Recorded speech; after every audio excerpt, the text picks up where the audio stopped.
the whole story here is about a soldier that went through World War I, and it's not historically truthful, but it's emotionally truthful. So it's a visual narrative. So what I've done is I've created a wall, and I'm drawing this wall right now that's going to be 75 feet long in bronze.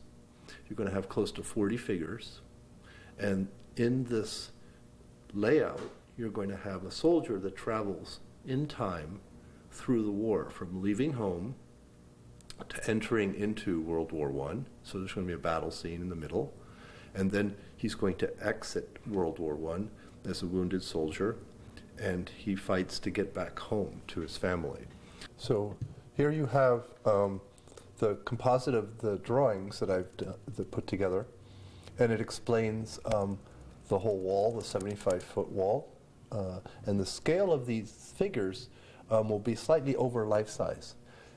And you're looking at then from the bottom here, from the bottom to the top, that's about 10.5 feet. So you can see these figures are very close to like 7.5 feet, some of them.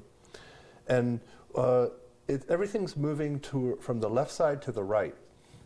And the figures are moving at different rates of speed, depending on what the story is. So we have 3 sections. So we have the beginning section, which ends here, and this is the beginning of the war. Then we have the middle section, which is the battle scene, and it ends here. And then after the battle scene, to the right of that, we have the walk-off scene, or the cost of war, and then the re-entry into society. And what I've done is I divided this up like a Shakespeare-type play, where you have 5 different scenes, and you have 3 different sections. So it's very structured in terms of the storyline. And then why don't I take you through the story, and we'll start over here on the left. So on this side, we begin with the father, the soldier, saying goodbye to his daughter. And it's interesting, what I did is I put a helmet between them. And you might ask, well, who's handing who the helmet?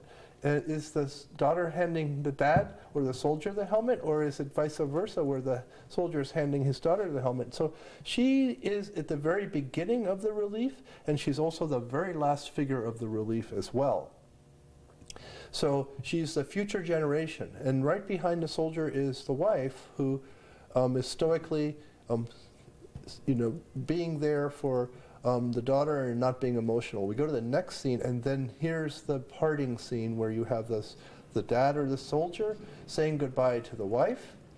And what I did is I made this spiraling, intertwining knot, which is almost like the symbolism of marriage. And this soldier is now leaving with his fellow soldiers, going off to war. And here he is again. And he moves forward, but he also looks backwards. So it's a moment of transition as they enter into battle. And now things begin to speed up a little bit. So we move into the battle scene. And this is my friend James right here, who's now, he will become the father. And he turns into this is the animal of war. What happens in war, and this triptych here, these 3 figures here represent the innocence of entering into war, the actual act of war here in this animalistic nature, and then the cost of war, which is injury.